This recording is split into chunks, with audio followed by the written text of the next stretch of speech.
let's go back to this. So you're basically saying, as gently and nicely as you can, that when you begin to make some money, budget, right? Put in your budget, no matter what the market is doing. Right. Is the market up? Is the market down? It doesn't matter. Put the money in the budget, right? I am, and I teach this when I have a longer. Usually, my seminars are an hour, but if I have 3 hours, I teach this, and it's really quite simple. You have to have a budget. You have to have money that you've spent. I don't care how you got it, but let's say you had $5,000 that you invested in your career, $7,000 invested in your career, which is an incredibly low amount of money for a business. Yeah. But let's say that's the number. It's $7,000. And you get a listing and it sells. I teach all of my agents, you need a separate checking account that says real estate marketing. Your bank will give it to you for free, right? So most of them anyway. And you have $7,000 in there and you start spending it, doing market reports, you're doing property brochures, you got a listing. The listing sells and you just got a $21,000 check. What's the first thing you do with the $21,000?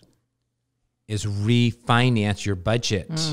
Most agents are going to go out and buy a new BMW. I see it every day. And then all of a sudden the market turns or starts to slow.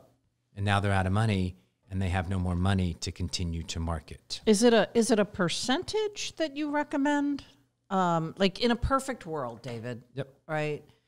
We're getting a sense here, which I think is really helpful, is we're getting a sense of what it really costs to do this right. So kind of unpacking I'll unpack oceanful it for you. Yeah. I'll unpack because and everybody wants this number from me and I never give it. I know. And I'm going to give it to you. I'm going to give it to you because I do have I tell you what, I have a number that when I'm working with Alan in Denver and it's a big organization.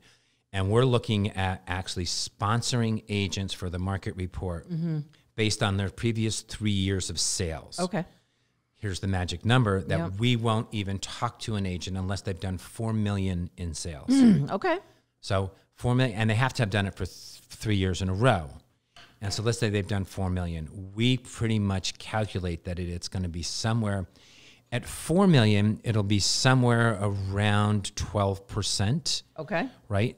Because you only had 4 million. Yeah. I did an agent, number 10 agent in all of Los Angeles, Stephanie. I won't divulge her last name. We do marketing for her. She did 250 million in sales. Yeah, wow, that's a big number. It's a big number. Her percentage is about 2%. Sure. Right? Because, and that's she's going to market it's a little over 20,000 homes monthly, twice a month. She's going to do the market report and do the property brochure. We figured out that at her price point, we did the math that it'll take 13.5 listings to pay for 20,000 homes getting hit twice a month for an entire year. And she did, 85 deals last year. So I've got to produce another 13, but watch what this did. That 13 covered all of her marketing. Before she started working with us, she was paying for marketing. I'm going to show her and demonstrate to her that, and she's going to get a lot more than 13 listings out of that. So again, that's great. Yeah, 4 million, 12%, and then as you start to generate. Now, let's say you're at 4 million and you're at 12%, and you go to 8 million. And so now your income is at 200,000, but you want to make 400. Keep doing the 12%. Right. Because you got to go back to what got you the first 200,000. You can't cut it. You can't go from 12% to 200 if you want to double your business. So Stephanie in Los Angeles is not. As a matter of fact, she's going from about a $200,000 budget to about a $450,000 budget. But this is something that your audience doesn't. Some of it's hard to even perceive. They don't make that much money. Never mind spend that much money. But it's amazing once these agents really start to understand. And Stephanie's been in the business 25, 30 years. Yeah. She finally gets that, oh my gosh.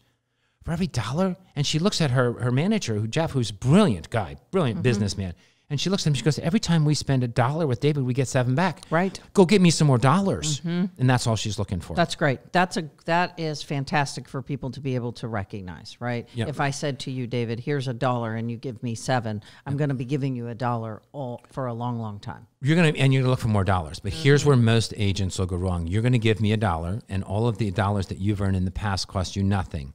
You're going to have to give me that $1 for a year. And the truth of the matter is not a year. It's 8.4 times. And I'll give you a great analogy to this. If I ask you to go to the store to get me something to clean my ears, what do you get? Q-tips. What color is the box? Blue. You think they're changing the color anytime soon? No. And by the way, you didn't get me a Q-tip, you got me a cotton swab. That's how well they branded Q-tip. That you actually taking a product. It's like calling all cars Mercedes, right? You're taking all cotton swabs and calling them Q-tips. Right. It took 8.4 contacts, or for them impressions, for you to give me that answer like that. Here's the trick: the contacts or the impressions had to be within a 30-day period, right? So this is where you're going to get. I always fall into this place right now with social media. That's an impression, right? So agents think that they're going to market on social media. That's an impression. But if you're marketing to a specific neighborhood, which we know is the most effective way to market in this industry, how many people in that neighborhood are seeing your social media? And a lot of people overall will see your marketing. Yep. But as far as that actual neighborhood, and Facebook unfortunately has changed some of their algorithms. There's some really good companies out there that I know of that are brilliant and can work around it. But I don't think that those companies are so good and so expensive that I think it's out of most agents' budgets.